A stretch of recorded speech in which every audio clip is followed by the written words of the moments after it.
Hello and welcome to the International Online Discussion.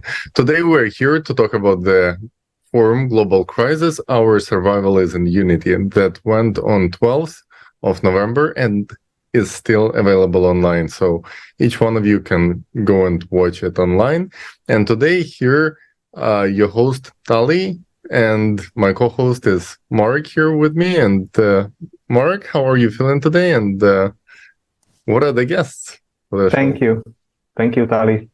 So welcome, dear viewers. Yes, indeed. Today we'll be discussing about very interesting topics, and here with us today, we've got very interesting guests. We've got Viktoria Roitenburd Belacortu from Spain.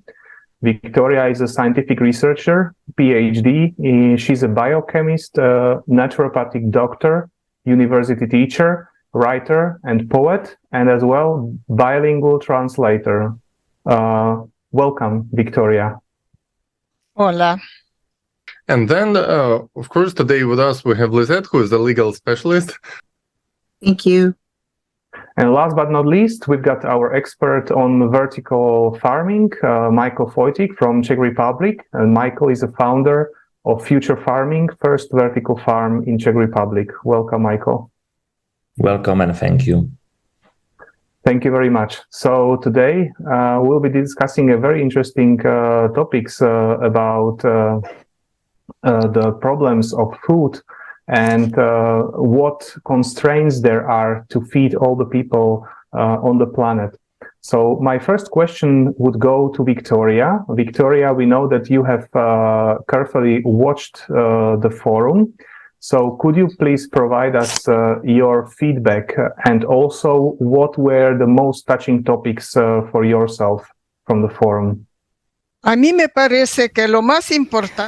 the most important thing about this forum is that we are now experiencing an extreme situation and we don't know exactly how to define it, but it may put an end to our chances of saving humanity and the planet. Everything may end in 6 or 14 years, not centuries. That's why it seems to me that the most important thing is to watch the forum and hear that we must all unite, each of us bringing our best contribution and make sure that our planet and our civilization is saved and that we can live for our children, grandchildren, great-grandchildren, and so on, a prosperous and fair world, a world worthy of a human. So I just wanted to ask for your feedback about the forum and how did you find out about it? What was your story? And because we know you reached out to us on the website, could you please tell us a little bit more about? Of course. Well, like a lot of people, I was scrolling on TikTok and well, what happened is that I see that and I feel in my heart that we could definitely make a difference, but like it's stated, we needed to unite and to actually be able to accomplish something. I work with public assistance, which is folks who are low income. So I see the spectrum where there's need, but the government only is able to provide a certain amount, which nowadays is not enough. So when I came across the TikTok, and I was like, what is this about? And deep in my heart, I believe that, you know, like the saying it states, survival is through unity. I believe that if there's a way that we could all come together to do that, we would be able to help all these folks that are in less advantaged situations where they could do better. So that's why, and I watched the whole forum and it definitely impacted me.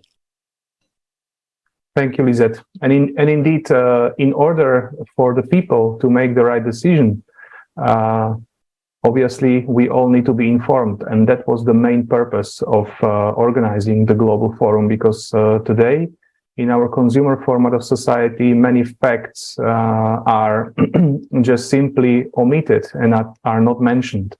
And if we don't have this information, we cannot do the right decision, you know. And obviously, one of the major dangers of our today's society is the hunger. There are millions of people suffering from hunger on one hand. On the other hand, we also have the technologies that are available.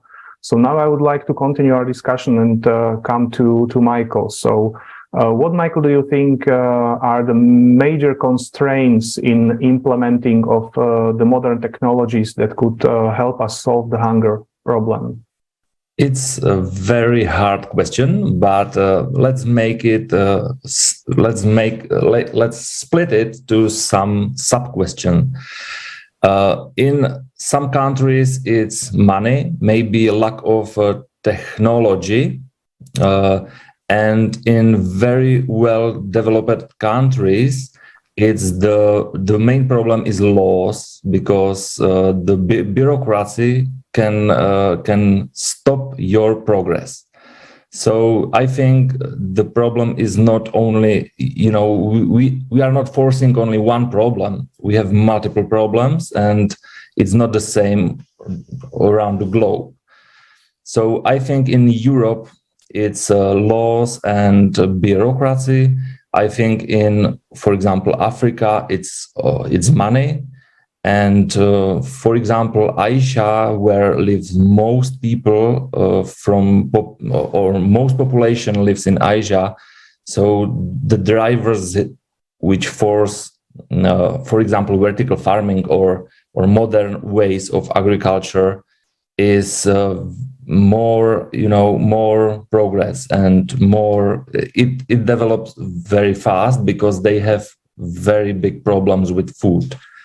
So I think the Europe suffers some kind of well-being. We are good at all, and we live our lives with a lot of food. But and this is the problem which make it hard to build something great and something sustainable here in Europe. But it's not so easy to answer this question like a one word or one sentence. I hope you understand me. Yes, absolutely. And the one of the things about the forum that problems were taken from different perspectives, different points of view, and the holistic picture of our society was brought down there.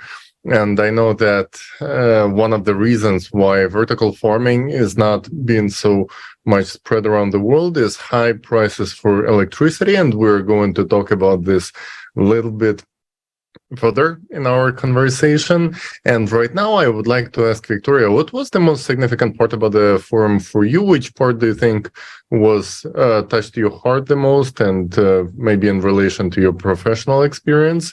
Why do you think people should get familiar with it, in your opinion? Bien, I was actually touched by several topics, not just one section, but several. Firstly, the information was very broad and very clear from my point of view, and it kind of alerted us to the real world that we are facing right now. I think it's very important for people to see themselves in a situation that is, let's say, real, and not something that is partly lied about, partly downplayed, and so on. So a very important section was the discussion and accurate scientific data regarding the situation on Earth right now and the situation in which our society is in nowadays. The other thing that comes out of this, well, there are actually a lot of things is what we have to do for ourselves, because we are just a huge number of members of one huge family of human beings. And everything we do for ourselves, we also do for each other and for everyone else. That's what gave me joy. I didn't know about this society before, about the creative society. I didn't have this knowledge, and I was very happy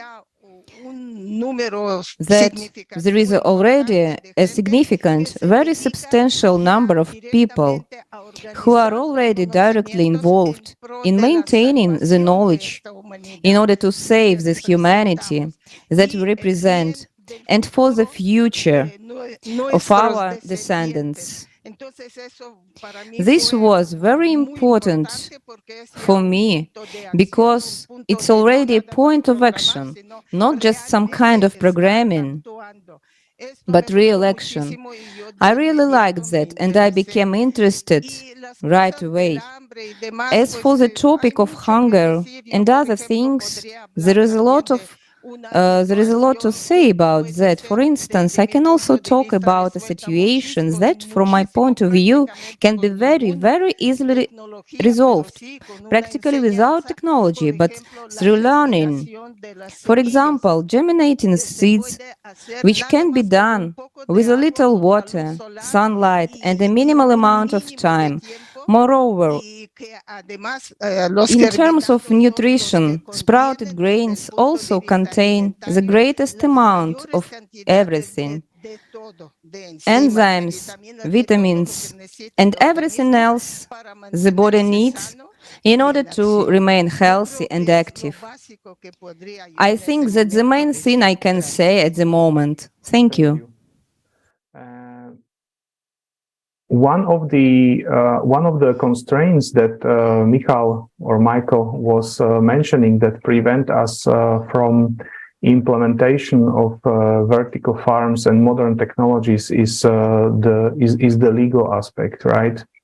And I know, Lissette, you are a legal specialist. Can you maybe provide us your view on the rigorousness of the current laws? And we can face it actually not only in this field, but in all of the fields of our daily lives, that most of the acts are not understandable and do not really cover implementation of modern technologies and addressing the issues that we have got today. So what we as society can do to improve this?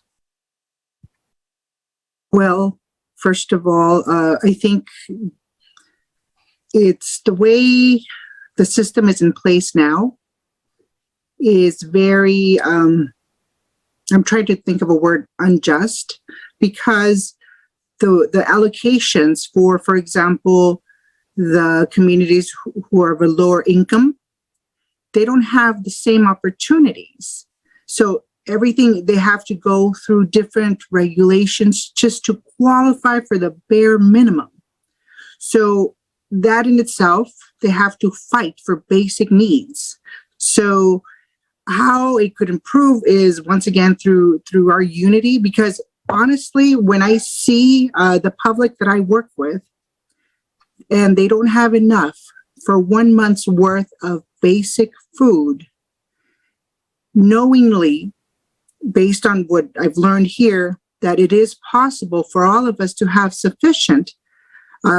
It's just a matter of being able to inform everybody. You know what I mean? I don't know how to properly say it now, maybe, but it's just a matter of being able to inform and educate the people at different levels, not just, those of folks that are well versed in all nature, everything that has to do with what's going on in, in all the situations with the earth, but everybody in different levels. I don't know, not just doctors, not just normal people, but everybody. So there's got to be a way to simplify the message, I think. So that would help, because I watched the whole forum, all 12 hours, and because I was interested. However, for the vast majority, I think what would help is if there was a simple way to convey the message to the general public in a summary, so they could at least, have a little light go off, like, what is this about? That would spread the message, not just for the folks of us who are interested, but just for the general public. I think that would be a step in the right direction. I'm sorry if I didn't say it right. Thank you so much. Yes, Lissette, that's actually a brilliant idea. And I want to reach out to all our viewers and all the participants and to say that you shouldn't wait for somebody else to come up with this brilliant summary. If you watch the forum, you know that something can be tweaked, something can be adjusted. You can do it. You can write an article in the way you can do your proposal, because it's all done by people. If you watch the previous ones and you see these ones, you can see there is a progress. Our volunteers are constantly checking what resonates with people, how to convey the message in the most digestible and short form for the people to actually understand it. Please go ahead. Kind of like a trailer, when you go to the movies, you don't know what movie you watch, right? But if you see the trailer somewhere, like a little summary of what the 12 hours are about, like thrown out there. So in a way that people could just like, oh, that's what that's about, as opposed to how many people that were actually willing to invest 12 hours of their day to watch, So if we could summarize it and make it, attractive to just to wake up their curiosity. Absolutely. Let's brainstorm it all together. Let's see what kind of points you find the most significant over there. And Michal, please, do you have suggestions as well? Yes, Lissette said the real issue, which we have to find a solution. And I want to point that we try to make some progress with a project called Hunger Fighters, and the idea was to put aquaponic system into basic schools for children, and let the children to grow up their own vegetables and fish. And the idea is that the children will learn how to grow food, and if they left the school, so they have a knowledge. So it's not about putting them technology or money or anything else. We have to put them knowledge. And if they have a knowledge, they can build their own system on their gardens and everywhere they will go in the future. So I think this is the right way. And we start with it, and we're trying to make a progress globally. Yeah, I absolutely agree with Michal. It all comes with making an idea popular. Like, if you think about this, the green energy idea, first of all, we were convinced that there is a problem of CO2 that we have to find, and then we have a solution. Okay, now we're in a similar situation, but in a different way. The problem is much more serious and much more real, and the solution is also much more complex. It has many layers, it has multiple things to be fixed, but the main thing is that it's all can be done within the legal framework of each country, simply by making the idea popular that human life is above money, above profit, above anything else, and we can build a self-governing society where people decide for themselves where they want to allocate money. Because as also Michal just said, that there are problems with legislation. There are always some politicians who care too much about themselves and too little about the real problems. They want to get re-elected instead of actually bring the change, and we cannot blame them for that, because they work in the existing system. The system itself creates conditions for them to act certain way, because they have to worry for the things that are important for them as a as an individual in the system. But again, at the same time, we see that there is a big demand from people to actually work a different way. And we see technologies progressing really fast, and the legal laws usually not picking up too fast. So how do we create conditions where people can demand for themselves what exactly they like? Let's take, for example, vertical farming. We know that there are many problems, but if only people understand how important it is for their survival and for their safety to build these technologies, how do you think that would change people's request for this to be implemented? And maybe also just throwing an idea out there, we know that green energy was super inefficient and very expensive, but by using extra taxation on regular electricity, by allocating these taxes, creating subsidies, they were able to match the price and make us buy super expensive energy from so-called renewables. Maybe something similar could be done with vertical farming if only people knew how important it is. And when we talk about importance, what are the main advantages of the vertical farmings, Michal? Okay, main advantages is you use more or less room. So if you want to produce some amount of fresh vegetables, so if you use the agriculture on the field, so you need a lot of space. But because of vertical farming, vertical means you can go up and you can grow maybe 10 times, 12 times more from 1 square meter. This is one advantage. Second advantage is that you drive the condition. So it means your plants doesn't suffer the lack of sunlight during the cloudy days or some temperatures, inconvenience. So you can drive all these conditions, and the growth of the plants are 20-30% better. Last but not least is the nutritions. If you use organic fertilizers, you can have very, very clean and very, very healthy vegetables. If you use artificial fertilizers, it could be worse or it's not so good, but you can do it the right way and you can do it bad way. As always, as everything. So I think this is the main advantage. I absolutely forgot something, but I think this is the best one. And I want to tell one short story. For example, we are talking about urban farming, and it means growing vegetables or fishes, it doesn't matter. Or it's about food production in the center of cities, in the well-developed areas with a lot of buildings. And every buildings have the roof.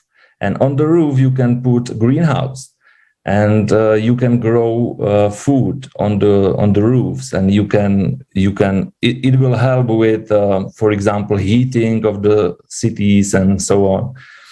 And if you can imagine, there is a place on this planet, it's in the southwest China or southeast China, where on the 100 kilometers circle lives about 150 million people, and it's Macau, Hong Kong, Shenzhen, and Guangdong area, and they are not able to bring enough food for these people from the agricultural areas, so they have to grow their food in like a urban farming. So they have to, and this is, for me, this is the message that if the population of this planet will grow, so this problem will spread.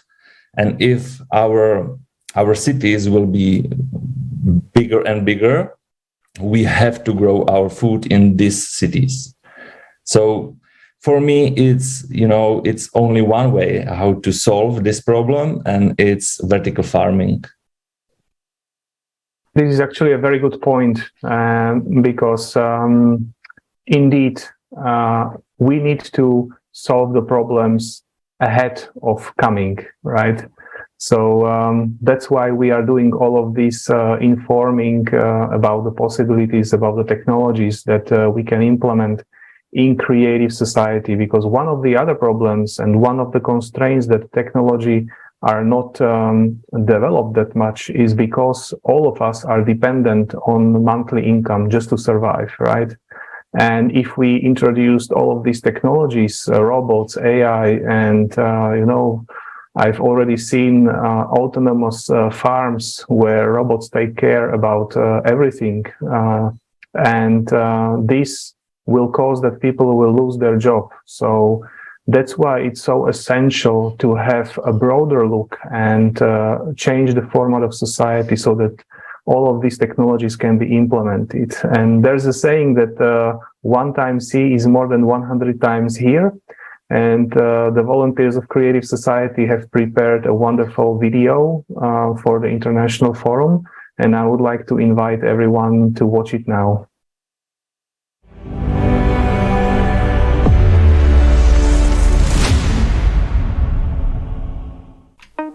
Today, we can easily solve the problem of hunger using technologies that already exist.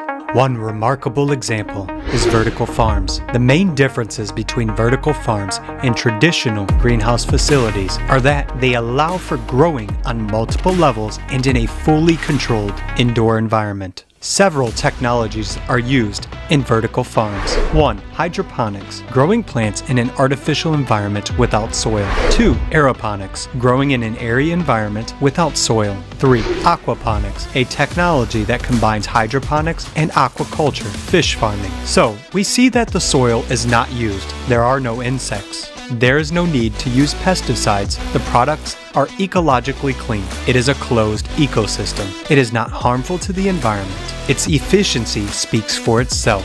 The Mirai Core vertical farm in Japan is one of the largest city farms on the planet.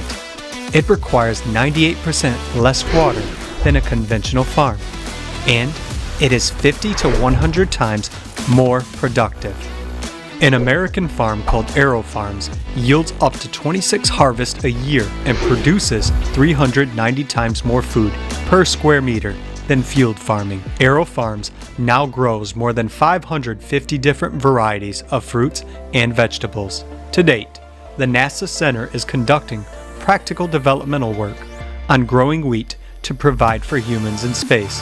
Researchers at Stanford University have calculated that wheat grown in an indoor 10-layer vertical farm can produce up to 660 times higher yields than modern farming methods provide. Yes, we actually published a paper in 2020 on wheat production in vertical farm. So you could really produce a lot of food and 365 days a year, not just during the season. And it's totally independent of climate, but it has a cost. That means that every year you need to spend about $15 million in electricity, which is quite a significant amount of money. Now, if you remove the energy challenge, it's great because people can have food. And we will solve the electricity problem in the first year of the transition period to the Creative Society, thanks to the gradual introduction of fuel-free energy generators, the technology which already exists nowadays. Another amazing opportunity that vertical farms offer is growing vegetables anywhere on the planet. One of such examples is Antarctica. I'm standing here in our Antarctic greenhouse from the Eden ISS project, and today I will give you a quick look around. As you can see here, I'm surrounded by plants. To my left side we have tomato plants, behind that are cucumber plants. To my right side we have here 4 different types of lettuce. Thus, we see that vertical farms are greatly expanding our possibilities in food production, but this is far from the limit.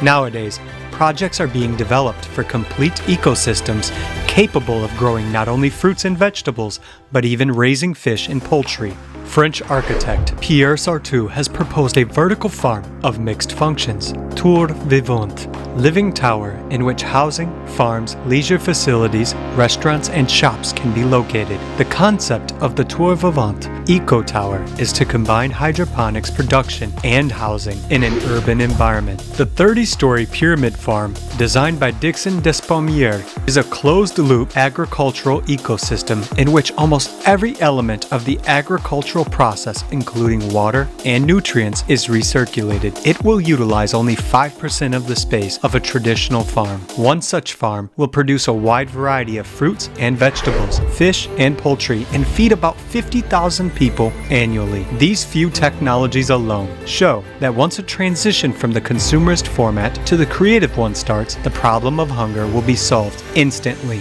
By bringing together scientific potential, the best developments and resources, cross-functional, multi-purpose farms will be built within the first year of the transition period to the creative society. In such facilities, in addition to plant cultivation, there will also be fish, livestock, and poultry farms in one building. The first floor is a fish farm. The second and third floors are allocated to livestock farming. The upper floors are for agricultural products, plants, berries, fruits, and vegetables. We can create such farms even in areas where nothing grows and the land is not suitable for human habitation. We will turn the Sahara Desert into the most fertile area on Earth. Fresh products without chemical treatment or pesticides will be on your table at any time of the year, anywhere in the world.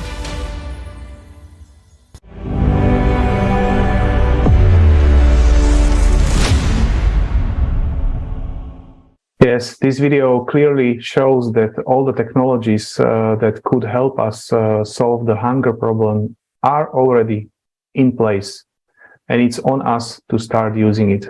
I would like to ask Viktoria, could you provide us your impressions of this video? And I know you live in Spain, and as we could see that there were times of droughts, there were times of floods, etc. And so do you think that these new technologies could help improve the quality of nourishment of the people?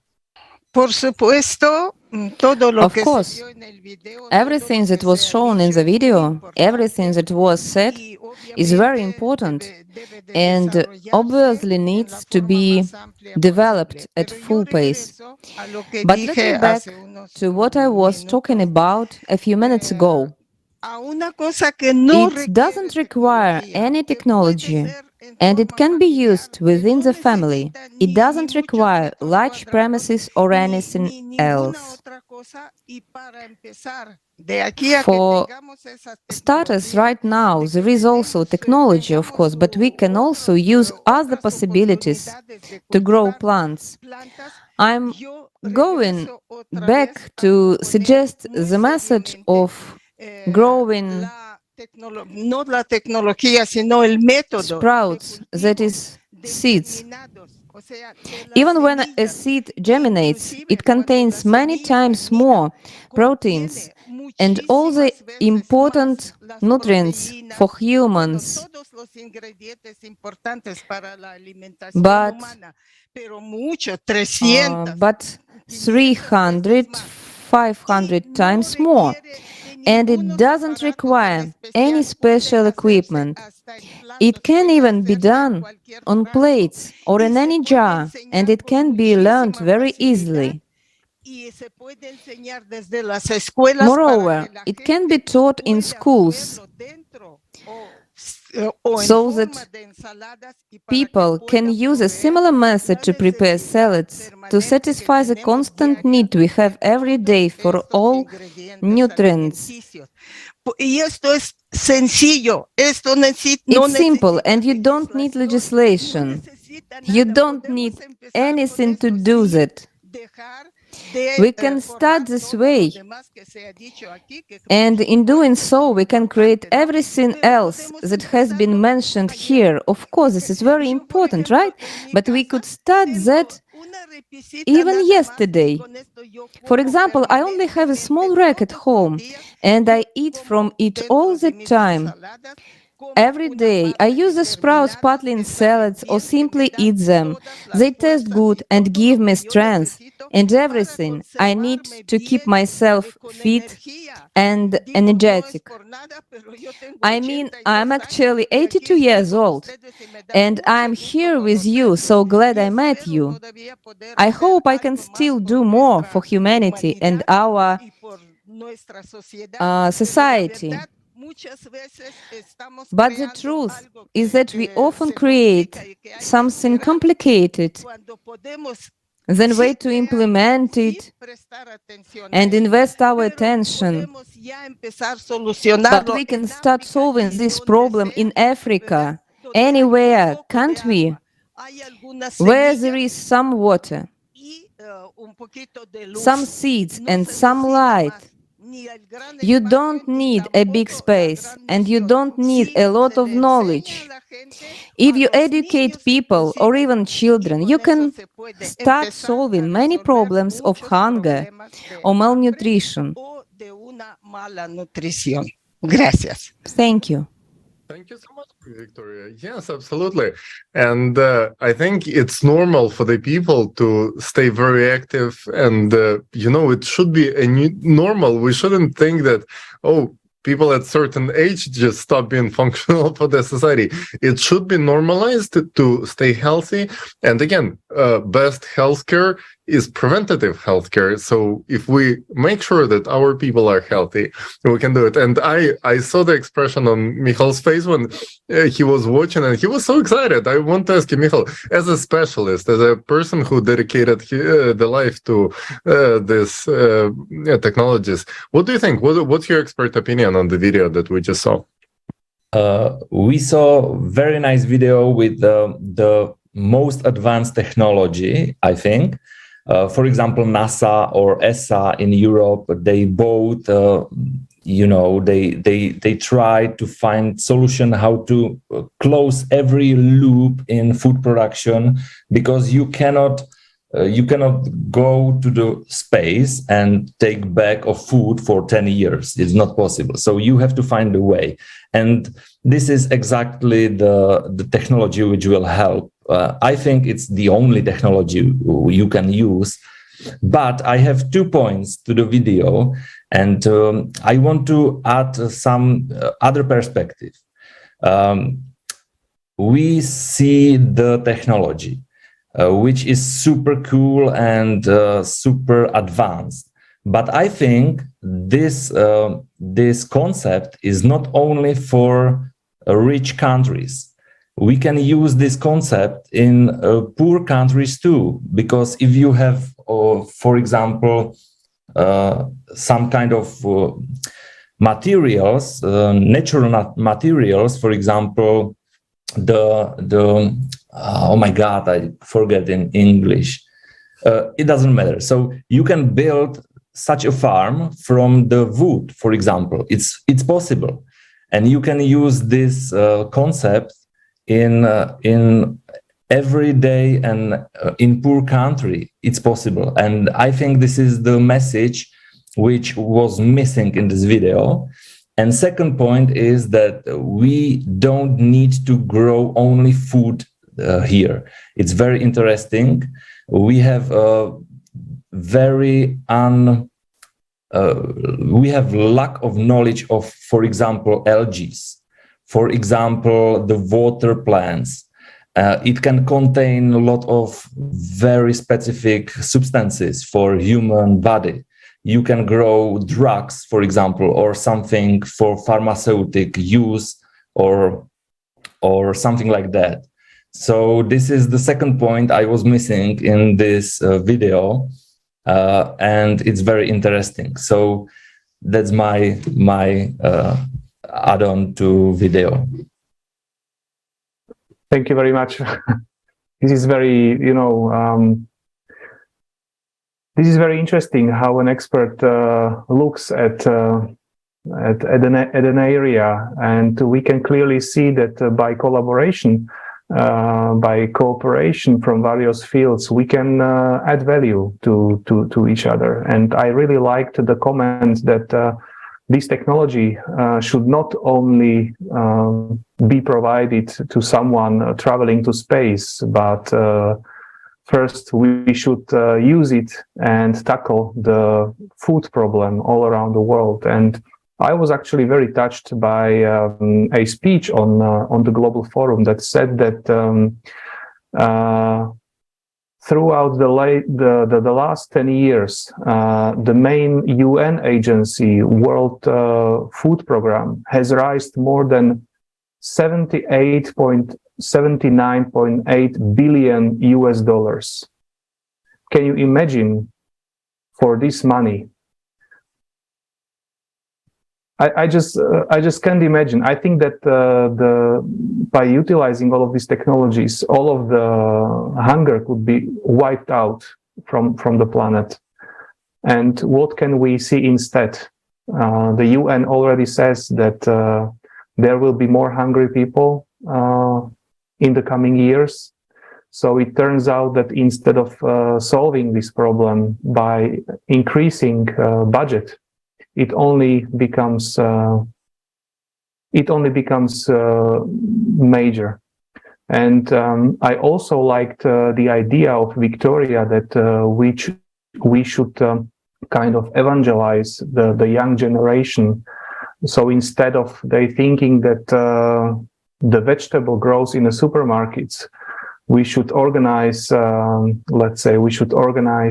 projects to teach the young generation that there are these technologies and that we can really be self-sufficient, and there really can be enough food for everyone.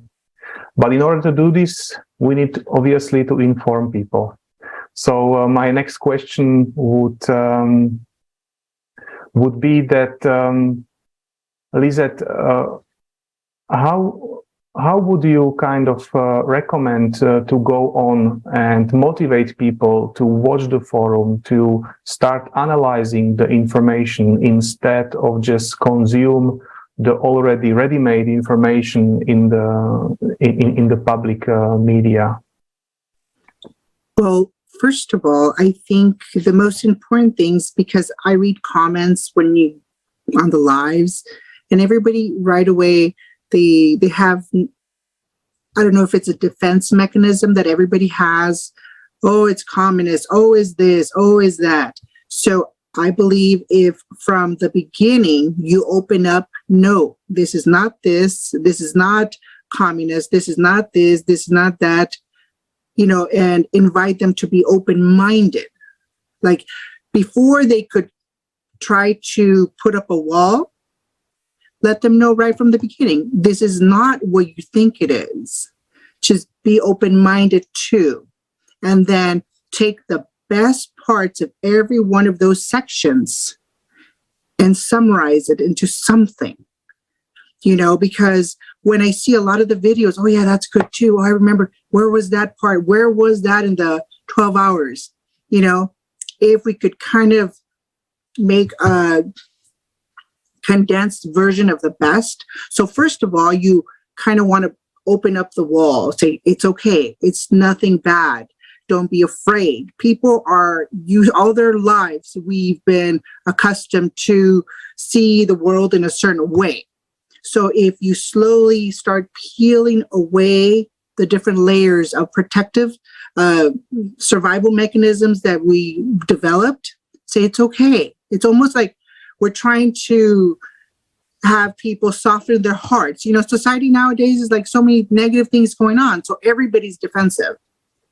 So if we approach it in a way where you want to say, it's okay, it's nothing bad, open your eyes to this. This can be a possibility. So slowly introduce them to putting down their guard and then say, this is the best part of what we could potentially have. Just educated. We have to unlearn of how we lived all of our lives. Thank you, Lissette, for your comments. Yeah, I was watching them too. I was watching, and it was hilarious because sometimes the people's attention is being drawn completely sideways. And one of the most popular topics discussing if the speakers are real or if they are made up artificial intelligence. Well, guys, I want to sincerely tell you, we are artificial intelligence, all of us here. Because ideas that we put out there to build a fair society, they are artificial for the consumeristic format of living. In today's world, it's only money, money, money, and nobody cares about humanity anymore. So the ideas that we put out there, they might sound artificial to you. But there are very many people who join in it. And with each individual, we have more and more suggestions how to put it in a nice way, how to present information.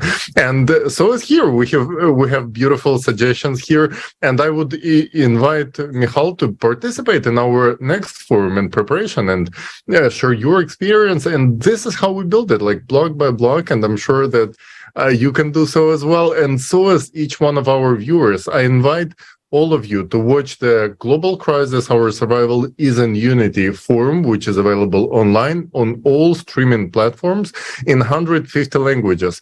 And I'm sure you're going to have a lot of suggestions as well. So please submit them on creativesociety.com, the red button in the top right corner called Join Us. You can leave in the comment section over there all your suggestions and participate in preparation of the next forum.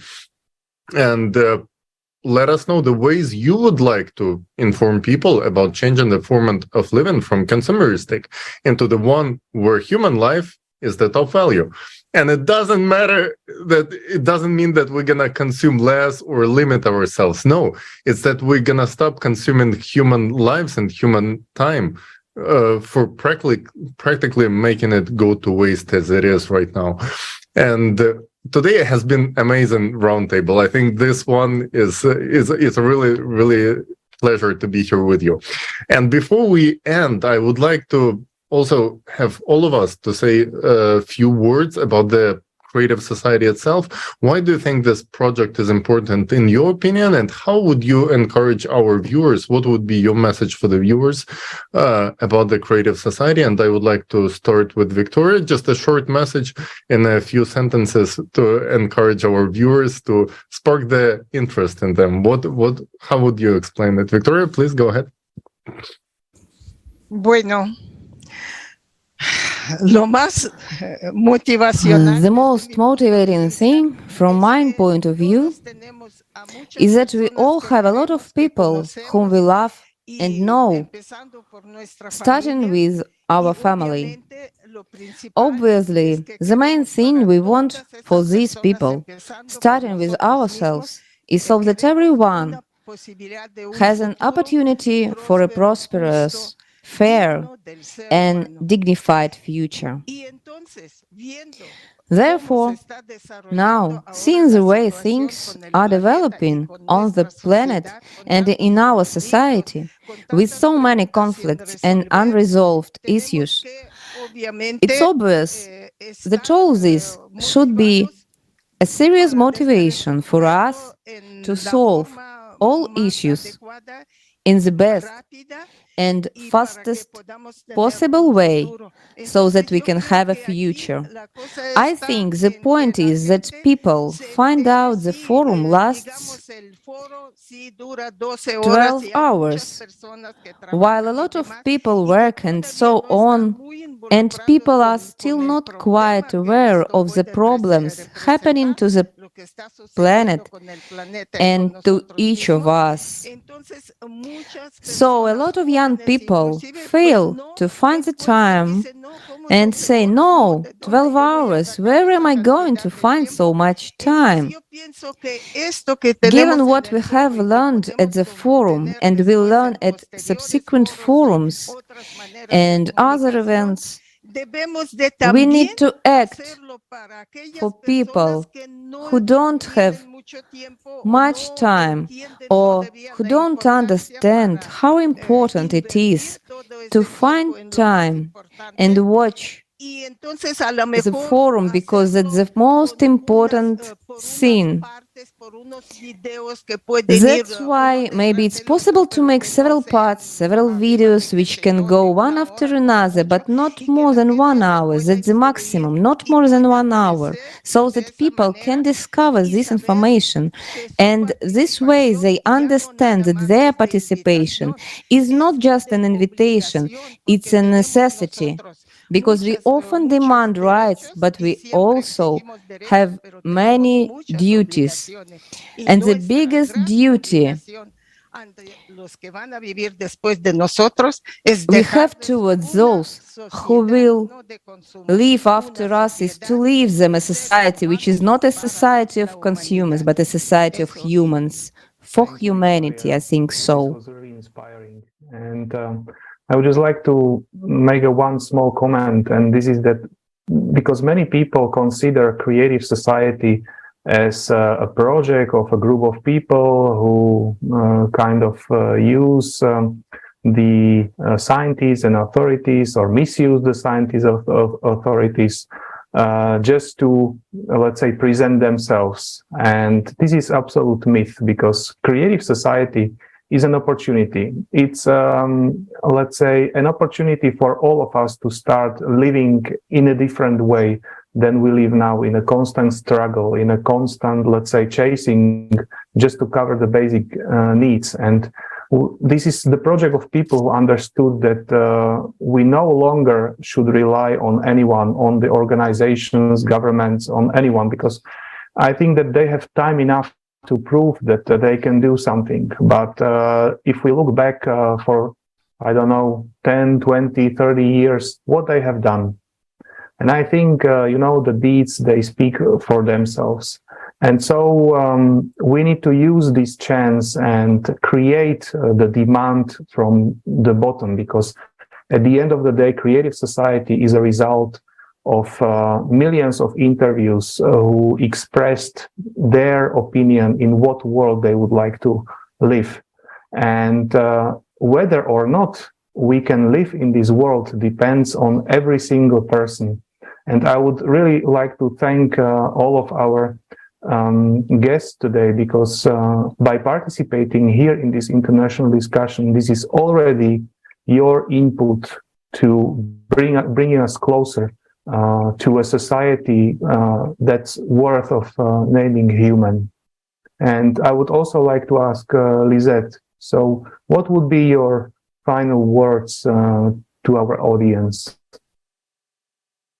My final words would be, we have to open your mind, and this is our responsibility. This is your life. This is the life of your children, of your children's children. Just before putting up a wall, give it a chance to educate yourself in the actual situation that our world is in.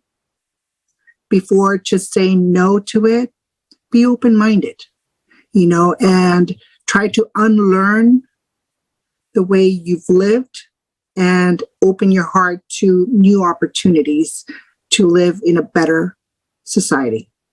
Thank you. And I think one of the things why people don't get that much knowledge about the very same vertical forms is because they don't understand the challenges that our humanity is facing. And we hear on the news all the time that this and that goes expensive, and we might have hunger, we might have that. And people, they're like, this guy's probably, they're going to figure something out, they're going to take care of us.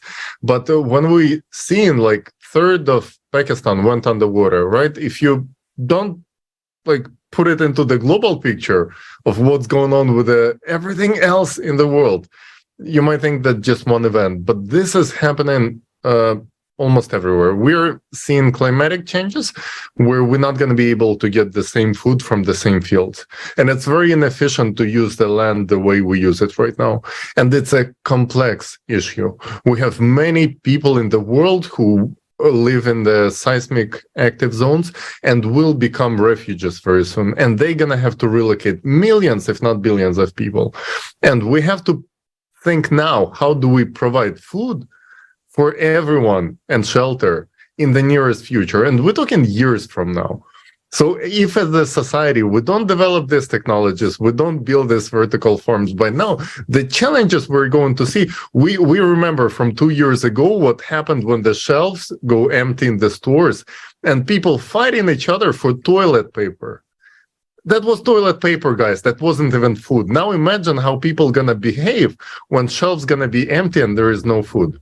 That's why not to get to those scenarios of really dark and bad scenarios, we have to think about it now when we can approach it from positive perspective. We can say, let's join creative society, create request, develop these technologies and build a really bright future that we are excited about. Kind of like we're excited today talking about these technologies. And Michal, I don't know if you've seen the whole conference. Did you watch it or did you watch it partially? And what would be your feedback? And what are your thoughts about the creative society and your message to our viewers? Yes, I saw part of the videos, not all of 12 hours. And you mentioned a lot of problems, but I have to say, from my perspective, this is the small problems.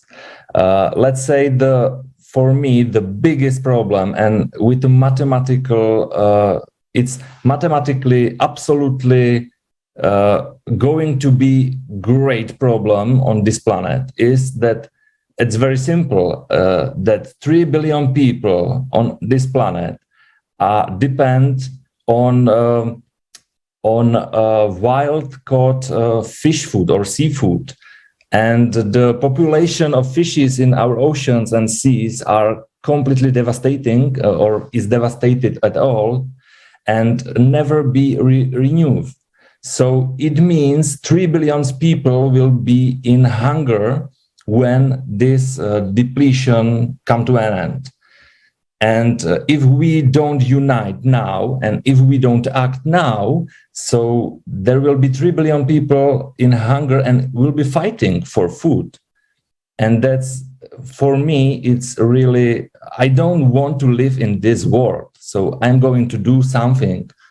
And I'm going to force people around me to do something. And that's why I am here with you. And I thank you very much that you are here and all the listeners are listening. And please, let's make something happen with this. Thanks very much. And these were our today's guests, Viktoria, Lissette, and Michal, who decided to act, who decided not to remain passive, and who decided to contribute to the improvement of our world by their deeds, for which I'm really thankful. And if you are not indifferent, our dear viewers, to what's going on around us, and if you understood that we need to start acting, please watch the conference, follow us on all the social media, on Twitter, or Facebook, on TikTok, on Instagram, and share the information about Creative Society, because this is the way how we can, in a peaceful way, in accordance with legislation, change this world and make it a better place. I would like to thank everyone for watching us. Thank you, Tali, for co-hosting. Thank you all dear guests, and see you in one of the next international discussions. Thank you. Thank you.